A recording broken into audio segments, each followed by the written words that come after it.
श्रद्धेय महानुभावों, हम लोग गणित के अंदर विचार के क्रम में क्षेत्रफल पर विचार किए थे और उसमें हम लोगों ने देखा लंबाई और चौड़ाई को गुणा करने के बाद जो फल प्राप्त हो रहा है वो क्षेत्रफल है। लेकिन आयत के अंदर जो क्षेत्रफल की बात आ रही है वह फैला हुआ भाग है और फैला हुआ भाग में लंबाई और चौड़ाई को गुणा करने के बाद प्राप्त हो रहा है। वह जितना लंबा है और जितना चौड़ा है दोनों को गुणित करके क्षेत्रफल की बात आई और पुनः क्षेत्रफल प्राप्त करने के बाद लंबाई और चौड़ाई पुनः क्षेत्रफल में लंबाई से भाग देकर और क्षेत्रफल में चौड़ाई से भाग देकर हम लोग जो प्राप्त कर रहे हैं उस व्यवस्था में देखा कि भाई क्षेत्रफल बटा लंबाई तो चौड़ाई की प्राप्ति हो गई और क्षेत्रफल बटा चौड़ाई तो लंबाई की प्राप्ति हो गई। यानी कि जिस लंबाई और जिस चौड़ाई को हम लोग लिए थे वह गुणित हो करके यदि क्षेत्रफल का स्वरूप बनाता है तो पुनः विभाजित होकर वह लंबाई और चौड़ाई में आ जाता है। यानी कि जिसको हम लिए थे वह अंक पुनः प्राप्त हो गया, इसलिए वहाँ गुणित की बात कही जा रही है। इसी प्रकार यदि हम आयत के अंदर परिमाप पर बात करें, परिमाति परिमाप, परि माने चारों तरफ, तो लंबाई है चौड़ाई है। अब लंबाई और चौड़ाई को यदि आयत में देखते हैं तो आमने सामने की भुजा और 90 डिग्री का कोण। इसमें जो लंबवत है वो लंबाई है और जो विस्तृत है वह चौड़ाई है।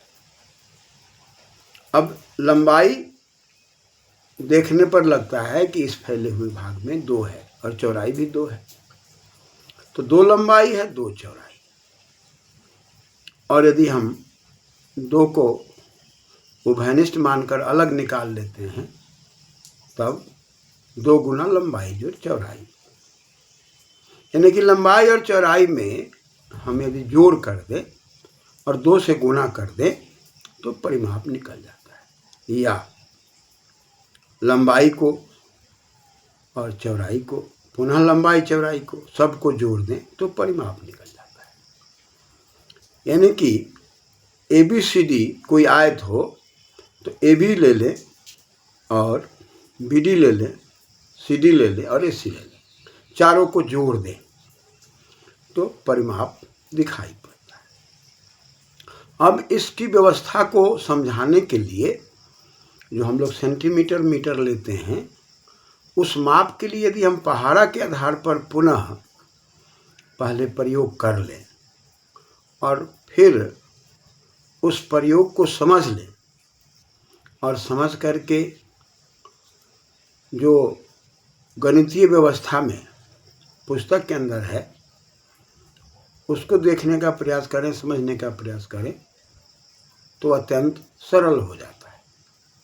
तो इसके लिए हम यदि कल्पना करें कि लंबाई में 4 के पहाड़ा को हम लेने का प्रयास करें और चौड़ाई में 3 के पहाड़ा को लेने का प्रयास करें और उसमें हम सेंटीमीटर लगा दें। मान लीजिए कि लंबाई 4 सेंटीमीटर है और चौड़ाई 3 सेंटीमीटर, तो 4 और 3 को जोड़ देंगे तो 7 हो गया और 7 में 2 से गुणा कर दिया तो 14 हो गया।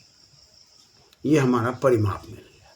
या हम 4 4 8 कर दें और 3 3 6 कर दें और जोड़ दें 8 6 14, तो यह भी परिमाप हमें प्राप्त हो गया।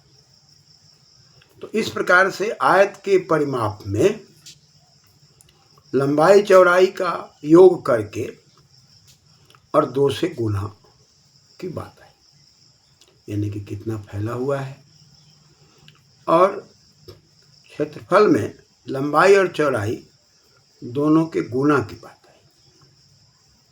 तो इस गुना के अंदर जोड़ का ही दूसरा स्वरूप गुना है, और ये फैला हुआ स्वरूप है।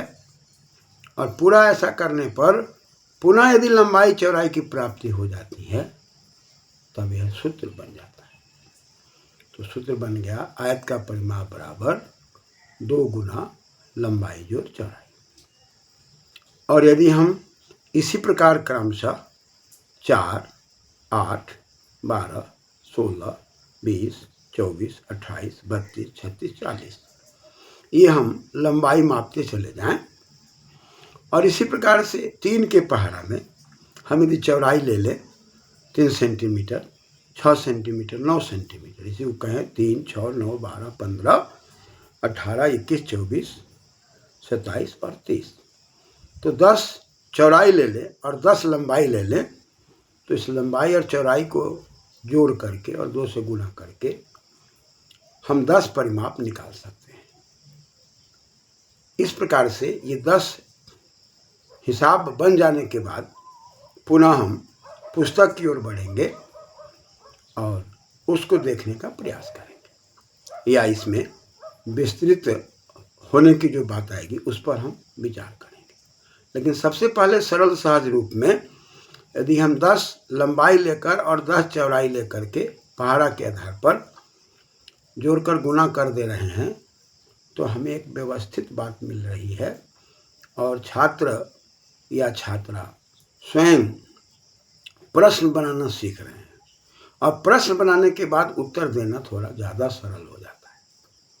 तो इस प्रकार से छात्र और छात्राओं को आयत का परिमाप बताने के लिए जो सूत्र की बात आई 2 गुना लंबाई जोड़ चौड़ाई, उसमें लंबाई और चौड़ाई को जोड़ करके 2 से गुना की बात आई। तो पहला हमने निकाला तो 4 जोड़ 3 7 और 7 दूनी 14 परिमाप हो गया। अब परिमाप बराबर 2 गुना लंबाई जोड़ चौड़ाई है। अब इसमें पुनः हमको लंबाई और चौड़ाई सही आ जाने पर ये परिमाप मेरा सही माना जाएगा, अन्यथा गलत माना जाएगा। तो 2 से यदि हम परिमाप में भाग दे दें तो परिमाप बटा 2 बराबर लंबाई जोड़ चौड़ाई। अब हमें लंबाई निकालना है तो चौड़ाई को घटा दें, और चौड़ाई निकालना है तो लंबाई को घटा दें। तो फिर हमारे पास में सूत्र तैयार हो गया। पहला सूत्र हो गया परिमाप बराबर 2 गुना लंबाई जोड़ चौड़ाई। दूसरा सूत्र हो गया लंबाई बराबर परिमाप बटा 2 घटाओ चौड़ाई, और चौड़ाई बराबर परिमाप बटा 2 घटाओ लंबाई।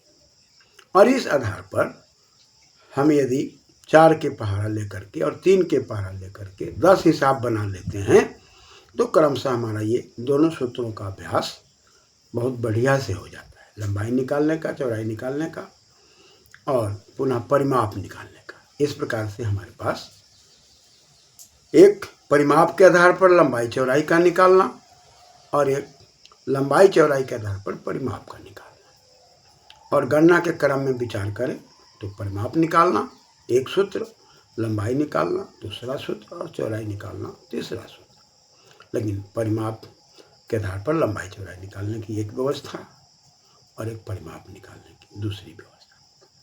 तो इस प्रकार से यदि हम 14 परिमाप लेते हैं और उसमें 2 से भाग दे देते हैं, अब पुनः वहाँ पर हम यदि लंबाई को घटा देते हैं तो 14/2 घटाओ 4 करने के बाद हम यदि 7 दूनी 14 कर देते हैं, 7 में से 4 को घटा देते हैं तो 3 प्राप्त हो जाता है। और घटाव 4 की जगह पर यदि हम 3 लिख देते हैं और पुनः हम 7 में से 3 को घटा देते हैं तो हमको 4 प्राप्त हो जाता है। इसी क्रम में हम दूसरा ले लें, तीसरा ले लें, चौथा ले लें, 10 तक ले लें। तो लंबाई निकालना, चौड़ाई निकालना और परिमाप निकालना बहुत आसानी से विद्यार्थियों में आ जाता है। अब इसी पर हम यह भी सिखाते हैं कि आयत माने फैलना, हमें अपने जीवन में फैलना है, विकास करना है। इसलिए विकास की बात के लिए हम परिमाप की बात करते हैं। माप तौल करके हमको बोलना है और माप तौल करके हमको जीवन में आगे बढ़ना है। हमें लंबवत भी बढ़ना है और फैल करके भी बढ़ना है। और साथ ही साथ हम अपने जीवन में हर प्रकार से सोचकर, तौलकर, समझकर आगे बढ़ें। निश्चित रूप से हमारा विकास होगा। इस प्रकार से आध्यात्मिक और भौतिक दोनों विधाओं के विकास करते हुए हम विद्यार्थियों में एक वह गुण भर सकते हैं जो अलौकिक शक्ति से परिपूर्ण है। धन्यवाद।